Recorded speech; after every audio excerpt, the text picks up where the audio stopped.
심리치료실에서 10,000회 이상의 상담을 진행하며 부부관계로 고민하는 많은 여성들을 만났습니다. 남편이 더는 나를 사랑하지 않는 것 같아요. 아이를 키우는 동맹관계가 된 것 같아요.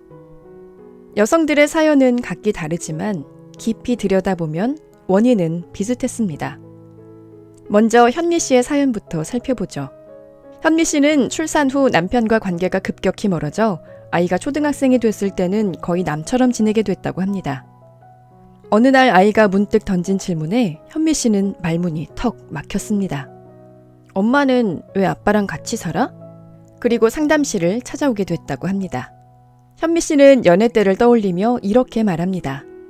남편은 자상하고 이해심이 많은 사람이라 결혼까지 결심했어요. 근데 왜 이런 관계가 된 걸까요? 상희 씨도 마찬가지입니다. 처음 만났을 때 남편은 과묵하고 어른스러웠습니다. 이런 남자라면 기대고 살아가도 되겠다고 생각했죠. 결혼 후 남편은 크게 화를 내거나 상희 씨에게 무리한 요구를 하는 일도 없었습니다. 문제는 친밀감도 느껴지지 않았다는 겁니다. 조금이라도 정서적인 이야기를 하려고 하면 불편한 기색을 드러내는 남편에게 서운함이 점점 쌓이며 갈등이 커졌습니다. 연애 때랑 달라졌어요. 결혼하더니 완전 다른 사람이 된 것 같아요. 남편이 결혼하고 나서 바뀌었다고 말하는 아내들이 많습니다. 이때 한번 생각해 봐야 합니다. 결혼 전 남편의 장점이 정말로 내가 결혼을 결심한 결정적인 요소였을까요? 그것은 어쩌면 무의식적인 선택이었을 수도 있습니다. 나와 같은 결핍의 요소를 상대방에게 발견하여 자신도 모르게 끌렸을 수도 있고 상대가 나의 결핍을 채워줄 것이라는 환상을 가졌을 수도 있습니다.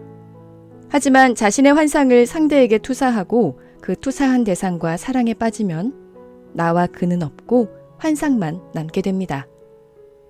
시간이 흐르고 환상이 사라지며 상대의 모습이 조금씩 입체적으로 드러나기 시작하면 배신감에 몸부림치기도 하죠.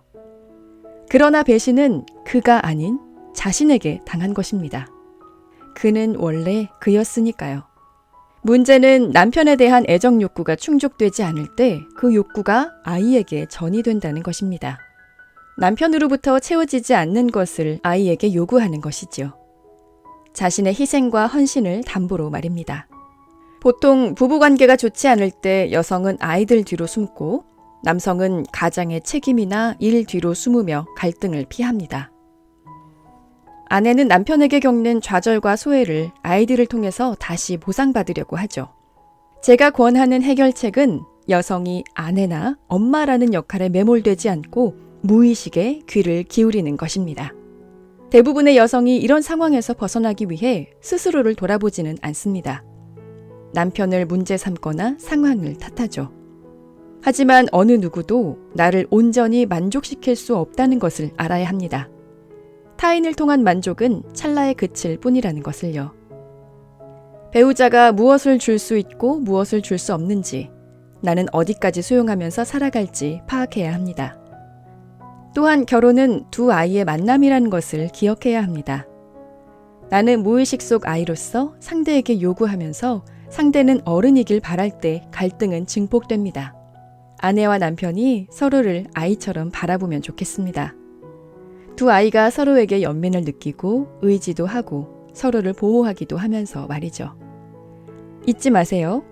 무의식에 있는 진짜 욕망이 무엇인지 알지 못하면 나를 잃은 채로 상대에게 의존하게 됩니다.